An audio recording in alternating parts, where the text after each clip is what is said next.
Assalamualaikum warahmatullahi wabarakatuh. Waalaikumsalam warahmatullahi wabarakatuh. Selamat pagi anak-anak ibu semuanya. Pagi, Bu.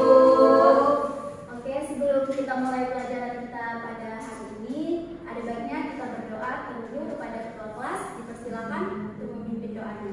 Untuk memulai kegiatan belajar kita pada pagi ini, ada baiknya kita berdoa menurut kepercayaan masing-masing. Berdoa dimulai. Berdoa selesai. Ibu ingin bertanya terlebih dahulu kepada ketua kelas, di mana teman-temannya apakah hadir semua? Hadir semua, Bu. Nah, bagus sekali ya, dipertahankan ya anak-anak ibu. Sebelum ibu memulai pelajaran kita kali ini, ibu mau bertanya untuk materi minggu kemarin. Ada yang masih ingat kita mempelajari materi apa? Ikatan kimia, Bu.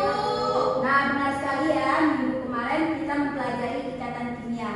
Nah, ada yang masih ingat nggak ikatan kimia itu ada beberapa saja? Siapa yang ingat? Ya, silakan Hinda. Ikatan kovalen sama ikatan ion, Bu. Ada lagi yang mau menambahkan anak-anak ibu? Saya, Bu. Silakan Nina. Ikatan van der Waals, ikatan logam sama ikatan hidrogen, Bu. Nah, benar sekali jawaban Nina dan Linda. Di mana ikatan kimia itu ada 5 pembolongan. Yang pertama ikatan apa anak ibu? Ikatan kovalen. Nah, yang kedua ikatan ion dan yang ketiga ikatan logam. Yang keempat adalah ikatan van der Waals dan yang kelima ikatan Hidrogen.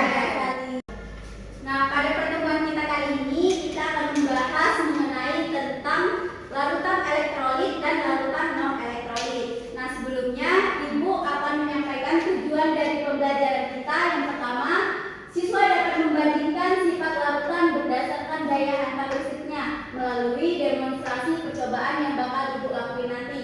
Nah, yang kedua, siswa dapat menganalisis sifat larutan berdasarkan daya hantar listrik menurut senyawa pembentukannya melalui diskusi dan tanya jawab yang akan dilaksanakan nanti.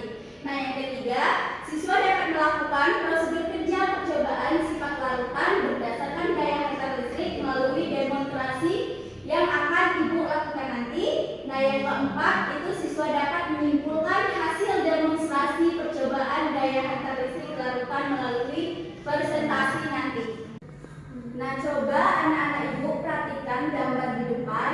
Ini ada gambar seseorang. Nah, ini gambar apa nih? Seseorang yang lagi ngapain nih? Lagi mancing ikan. Nah, benar sekali. Ini ada seseorang yang sedang mencari ikan di sungai dengan cara menyetrum.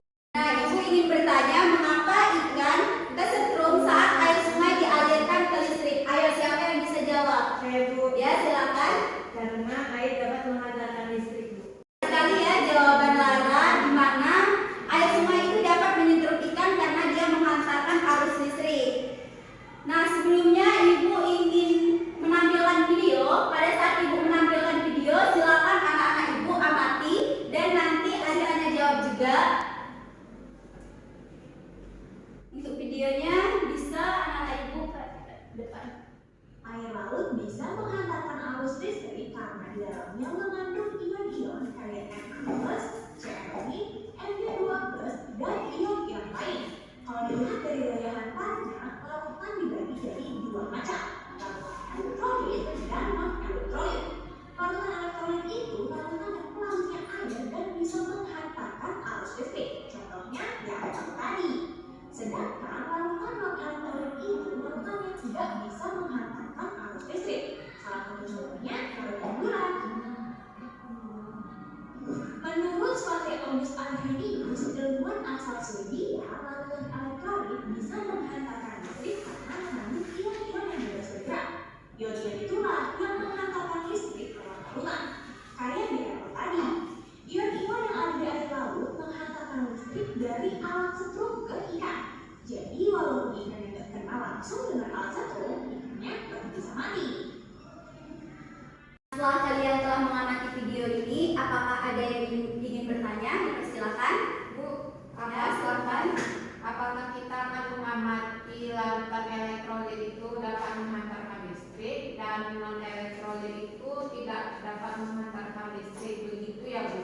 Ya, bagus sekali ya pertanyaan dari Zaul. Nah, untuk menjawab pertanyaan dari Zaul, silakan anak-anak ibu duduk berkelompok di mana kelompoknya telah ibu bagikan pada minggu pertemuan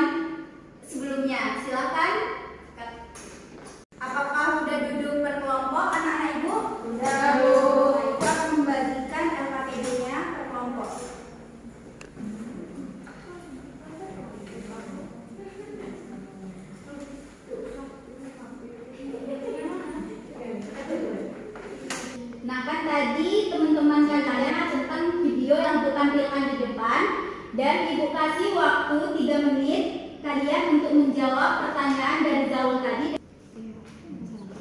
Bagaimana kelompok 2? Pertanyaan tadi kesulitan? Ya.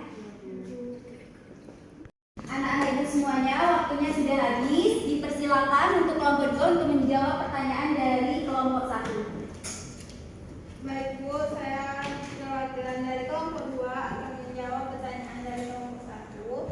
Menurut kami, jika larutan elektrolit dialirkan ke arus listrik maka ion-ion larutan akan bergerak menuju elektroda dengan muatan yang berlawanan. Melalui cara ini, arus listrik akan mengalir dan ion bertindak sebagai penghantar. Baik Bu, sekian, terima kasih. Nah, benar sekali ya jawaban dari kelompok 2, di mana jika larutan elektrolit dialirkan ke arus listrik, maka ion-ion dalam larutan itu akan bergerak menuju elektroda dengan muatan yang berlawanan. Melalui cara dia mengalirkan itu tadi, arus listriknya akan bertindak sebagai penghantar ion-ionnya. Nah, untuk selanjutnya pertanyaan yang kedua, silakan anggota kelompok 2 yang lainnya. Saya Bu, ya dipersilakan. Jawaban dari kelompok kami yaitu larutan non elektrolit, misalnya itu ada gula. Nah, jika dilarutkan dalam air tidak terurai menjadi ion-ion, tetapi berada dalam bentuk molekul sehingga larutan gula pasir tidak dapat menghantarkan arus listrik. Ya, benar sekali ya jawaban dari kelompok 2 atas pertanyaan yang pertama dan pertanyaan yang kedua. Tadi kan sudah dijawab tuh pertanyaan dari kelompok 1 dijawab oleh kelompok 2. Nah, di sini Ibu mau menanyakan terkait larutan elektrolit dan larutan non elektrolit, yang manakah yang masuk di dalam larutan elektrolit dan manakah yang masuk dalam larutan non elektrolit. Nah, untuk air murni itu termasuk larutan apa? Siapa yang bisa? Larutan elektrolit, Bu. Nah, kalau cuka gimana? Larutan elektrolit atau non elektrolit? Elektrolit, Bu. Nah, kalau garam termasuk di bagian mana? Elektrolit, Bu. Nah, untuk lebih jelasnya lagi, Ibu akan menjelaskan dengan menggunakan lab virtual. Silakan anak-anak Ibu perhatikan ke depan. Di sini Ibu akan mendemonstrasikan percobaan elektrolit kuat dan elektrolit lemah. Nah, untuk setelah Ibu melakukan percobaan demonstrasi ini, nanti di LKPD kalian jawab yang mana yang termasuk larutan elektrolit dan mana yang termasuk larutan non elektrolit dan larutan elektrolit kuat dan lemah. Nah, yang pertama itu jenis larutan, kita mau menguji jenis larutan untuk garam ya. Garam, terus kita pencet saklarnya. Nah, maka lampunya itu menyala terang dan di sini terdapat gelembung-gelembung gas yang lumayan banyak. Dapat anak-anak Ibu perhatikan. Nah, untuk yang kedua yaitu kita ingin menguji larutan urea. Nah, di sini untuk jenis larutan ureanya itu lampunya tidak menyala dan tidak terdapat juga gelembung gas. Nah, untuk yang ketiga kita ingin menguji larutan asam klorida. Pada asam klorida ini lampunya menyala dan juga terdapat banyak gelembung gas-gasnya juga. Selanjutnya yaitu asam asetat. Kita pencet saklarnya. Nah, pada jenis larutan asam asetat ini untuk nyala lampunya itu redup dan untuk gelembung gasnya itu hanya sedikit. Nah, untuk yang selanjutnya kita ingin menguji untuk larutan glukosa. Nah, pada larutan glukosa ini lampunya tidak menyala dan tidak terdapat gelembung gas pada elektrodanya. Nah, di sana Ibu perhatikan. Untuk yang selanjutnya itu untuk natrium hidroksida.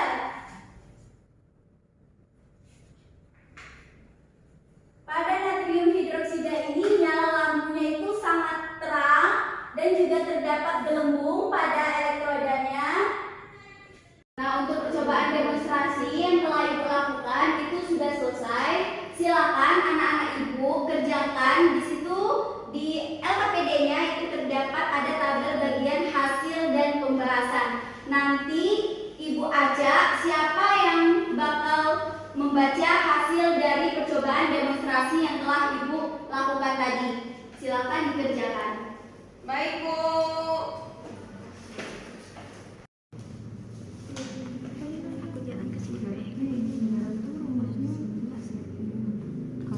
Oke, Ibu rasa kalian sudah tahu ya hasil yang didapatkan tadi kalau kalian memperhatikan Ibu melakukan percobaan demonstrasi tadi.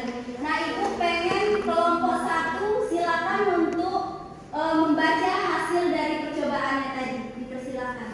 Baik, Bu. Jadi berdasarkan data pengamatan yang kami amati, di mana bahan yang diuji itu adalah garam. Nah, lampu tersebut menyala, di mana pengamatannya itu banyak gelembung. Kemudian larutan urea, lampunya tidak menyala dan tidak ada gelembung. Larutan asam klorida, lampunya menyala, ada gelembung tapi tidak banyak. Nah, larutan asetat juga menyala, cuman lampunya agak redup dan sedikit gelembung. Larutan glukosa, lampu tidak menyala dan tidak ada gelembung. Pada larutan N-hidroksida ada menyala lampunya tapi redup dan juga ada sedikit gelembung. Nah, Demikian, itu Ibu. ya, terima kasih. Nah, itu tadi hasil dari kelompok 1. Kepada anak-anak Ibu yang lainnya silakan kalau ada yang ingin bertanya pada kelompok 1. Saya, Bu. Ya, silakan. Baik, itu bertanya kepada kelompok 1, yaitu bagaimana perbandingan daya hantar listrik larutan HCl dan larutan NH3, manakah yang lebih kuat dan mengapa? Terima kasih. Ya, silakan kepada kelompok 1 untuk menjawab pertanyaan dari kelompok 2. Izin menjawab, Bu. Jadi daya hantar asam klorida lebih kuat daripada NH3 karena pada uji HCl itu yang dilakukan tadi lampunya sangat terang dan banyak gelembung yang dihasilkan, sedangkan NH3 redup. Mungkin demikian. Nah, untuk kesimpulannya itu dapat disimpulkan bahwa larutan garam klorida termasuk ke dalam elektrolit kuat. Yang kedua, larutan urea glukosa itu juga termasuk ke dalam maksudnya tidak termasuk ke dalam elektrolit atau non elektrolit. Lalu larutan asetat natrium hidroksida juga termasuk dalam elektrolit namun lemah. Demikian, Ibu. Ya, sangat bagus sekali ya jawabannya. Di sini Ibu mau sedikit memberi penguatan atas jawaban yang telah disampaikan oleh kelompok 1. Benar ya yang disampaikan oleh kelompok 1 atas pertanyaan dari kelompok 2, di mana larutan elektrolit itu larutan yang dapat menghantarkan listrik. Nah, sedangkan larutan non elektrolit larutan yang tidak dapat menghantarkan listrik. Nah, kemudian larutan elektrolit ini terbagi menjadi 2, yaitu ada larutan elektrolit kuat dan larutan elektrolit lemah. Pada pengujian larutan tadi ada lampu yang menyala terang dan ada juga yang lampu yang menyala redup. Ada juga yang terdapat gelembung dan ada juga yang tidak terdapat gelembung. Nah, Ibu rasa untuk pembelajaran kita kali ini cukup sampai di sini.